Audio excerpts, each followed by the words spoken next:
Dëshmon në gjyqin për plumbin e art bashkëpunëtori i drejtësisë Erion Alibej. Në një rrëfim të gjatë, ai tregoi se si u fut rrugës së krimit dhe se si u njoh me bashkëpunëtorin tjetër të drejtësisë, Nuredin Dumanin.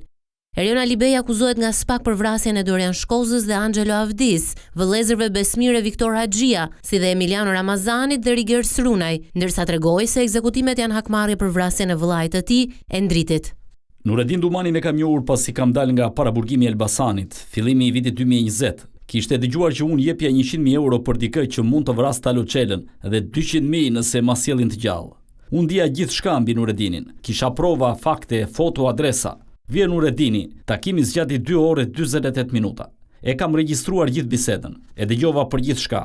I tregoi foton e vëllait të tij, Dashnor Dumanit, që kishte kryer atentatin, ndërsa Talo Çela ishte shofer. Më tha që nuk besonte se ishte e vëllai i tij, madje më tha që ka probleme me vëllain. Unë i thash qëndro besnik dhe unë vendos dorën në Kuran që do të ta fal gjakun e vëllait tim.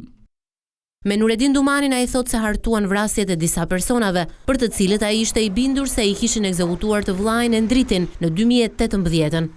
Nuk më interesojnë fare, unë jam vrasës me pagesë, më tha Nuredini. Problemin unë i thash që e kisha me Talo Çelën, më intereson vetëm ai. Unë i thash që dua edhe vëllezërit Çopja, se e dija që ishin porositës të vrasjes së vëllait tim dhe të Mikel Kamanit. Ai më tha i bëjmë të gjitha. E pyeta çfarë do nga unë. Unë për çdo vrasje marr gjysmën e lekëve përpara, më tha. Për vëllain e tij, ai tha se është marrë gjithmonë me punë të jashtëligjshme, duke shtuar se e nisi trafikun e drogës vetëm për ta shpëtuar atë nga borxhet. Endriti ishte një nga ata që kishte njohjet për shpërndarje të brendshme. Kjo pasi linjat e drogës përveç futjes në BE ju duhej pike fort për shpërndarjen. Në periudhën që shkova në Holand, pash që Endriti për ngarkesat në Angli kishte probleme. I kishin kapur disa dhe kishte disa borxhe. I propozova të shkoja unë në Angli, por nuk pranoi. Këmbgula të ikja ta ndihmoja ti shlyende. Shkova me kamion. Kisha mundësi të furnizohesha edhe të shisja kokain, por hasa vështirësi për të gjetur shtëpi.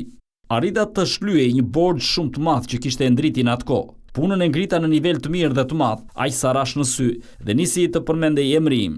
Ishte kohë krize, sepse nuk kishte shumë mall, ndërkohë që kapeshin shumë dërgesa. Nga dëshmitë e Nuredin Dumanit dhe Erion Alibej, 3 vite më parë, SPAK zbërtheu të paktën 8 grupe kriminale me 32 të akuzuar, ku pjesa më e madhe janë të arrestuar, disa prej krerëve në Arati, të fshehur në Dubai apo pa gjurmë, siç është Talo Çela e Ervis Martinaj.